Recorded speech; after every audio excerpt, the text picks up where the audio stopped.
கேரள மாநிலம் கண்ணூர் அடுத்த கல்யாசேரி பகுதியில் தனியார் பேருந்து விபத்தில் சிக்கிய 35 பேர் காயமடைந்த நிலையில் விபத்தின் சிசிடிவி காட்சிகள் வெளியாகியுள்ளது. அதனை பார்க்கலாம்.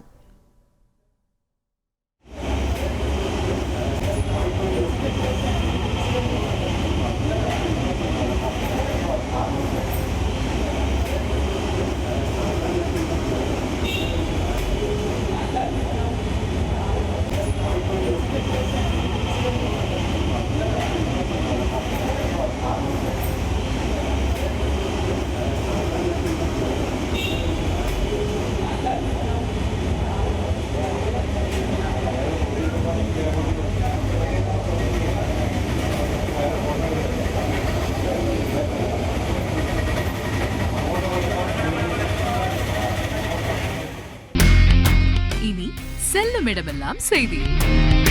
தந்தி டிவியின் வாட்ஸ்அப் சேனலை ஃபாலோ பண்ணினா செல்லருக்கும் இடமெல்லாம் செய்தி. இதோ QR கோட் இப்பவே ஸ்கேன் பண்ணுங்க, ஃபாலோ பண்ணுங்க.